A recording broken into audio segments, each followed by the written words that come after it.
Hello and welcome. This is your host Bianca Saurashri and we'll be bringing to you some of the prominent news stories from across the world. Let's have a look at the headlines. United Kingdom Business Minister does not rule out countermeasures after United States tariff blow. Indian and Singaporean Prime Ministers hold news conference. United Kingdom-based analyst on Ukraine's motive for staging Russian journalist's death. United States Secretary Mike Pompeo says progress in North Korea talks. Protests in Kenya against alleged corruption. Let's have a look at the stories in detail.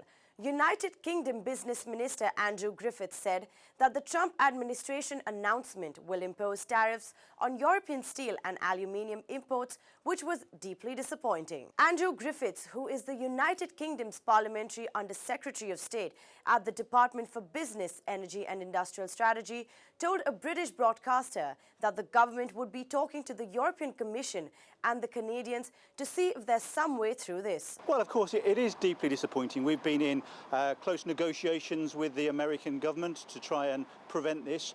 It's our job to try and protect the British steel industry and to get the best trade relationship possible. Well, of course, there have been rumblings about this for quite considerable time. We've been in great detailed talks with the steel industry and with the trade unions to understand better what we can do to support the steel industry and protect those jobs. But clearly this has wider ramifications than just the British steel industry, and so that's why we're going to be working closely with our European allies. We're going to be talking to the European Commission and the Canadians to see if there's some way through this. The last thing that we want is to have a tit-for-tat trade war. We need to sit down calmly and find a solution to this. But you can be rest assured that the number one priority for this government and the Department for Business is to ensure that we do all we can to protect those jobs and protect that hugely important British steel industry. According to reports, United States Commerce Secretary Wilbur Ross said that the tariffs would be 25% on steel and 10% on aluminium and will go into effect. Trying to make the Americans understand the implications of a trade war. And as I said, this is wider than just steel itself. The implications for American farmers, for British industry, European industry is huge. What we need is calm, rational approach. We need to fight our corner. We need to protect those jobs, but we need to do it in partnership with the European countries to ensure we get a fair trade relationship for British steel industry and all of those jobs dependent upon it. The United States' action widens a rift with Americans' closest allies, threatens to drive up prices for companies and consumers that buy steel and aluminium, which heightens uncertainty for business and is already alarming investors in global financial markets. Well, clearly we have to be proportionate and we have to be sensible. We have to think about this deeply and understand the ramifications. This is a hugely complex issue and it would do nobody any good to have a knee-jerk reaction to this. But Greg Clark, the Secretary of State for Business, has been, as I said, in detailed negotiations. A great deal of planning and preparation for this kind of worst-case scenario has been done. And look, we've been here before over recent months in relation to steel. We've been in this sort of situation in relation to the aeronautical industry. There is a solution to this. We can find a way through, but viewers can rest assured that our number one priority is those jobs in the British steel industry. As I said, the groundwork has been done, the preparation has been laid, but it is absolutely right that we proceed in a proportionate and sensible way. America is our closest ally. We have a history, a friendship with America, and we have to use that close relationship, use that history to make sure that we get the best possible deal. It's been said before that there's no way through, that we have to have a crunch situation, that we have to escalate things. I think the best thing is to talk to the Americans, talk to our European partners, and find a solution to this that protects those British jobs in the steel industry. Prime Minister Narendra Modi had a number of engagements in his tightly packed schedule on day 2 of his Singapore visit. The Prime Minister met country's top officials, including Singaporean President Halimah Yacob and his Singaporean counterpart Lee Hsien Loong, and signed a number of memorandums of understandings. Prime Minister Narendra Modi had delivered the keynote address of the Shangri-La Dialogue, which was the first time an Indian Prime Minister had addressed in the event. Prime Minister Modi had arrived in Singapore on the last leg of his three-nation tour and addressed the Indian diaspora at a business and community event at Marina Bay Sands Convention Centre. Since we signed the CECA in 2004, our bilateral trade has more than doubled from 12 billion Sing dollars now to 25 billion Sing dollars. Singapore is now the second largest investor in India, with a cumulative FDI from the year 2000 to 2016 at 36 billion Singapore dollars. Prime Minister Modi said at the event that when India opened up to the world and turned to the east, Singapore became a partner and a bridge between India and Association of Southeast Asian Nations, which made political relations between India and Singapore, who are among the warmest and closest countries. There are no contents or claims or doubts. Before Singapore, Prime Minister visited Indonesia and Malaysia in a bid to enhance India's relations and engagements with the three countries who are the members of the Association of the Southeast Asian Nations. Bharat के लिए Singapore foreign direct investment का एक महत्वपूर्ण स्रोत है और भारत से विदेशों में होने वाले निवेश के लिए हमारा शीर्ष डेस्टिनेशन है। मुझे प्रसन्नता है कि भारतीय कंपनियां सिंगापुर का उपयोग आसियान क्षेत्र एवं अन्य देशों के लिए स्प्रिंग बोर्ड के रूप में करती हैं। कल शाम सिंगापुर की महत्वपूर्ण कंपनियों के सीईओज के साथ राउंड टेबल पर मुझे भारत के प्रति उनके विश्वास को देखकर बहुत ही प्रसन्नता हुई।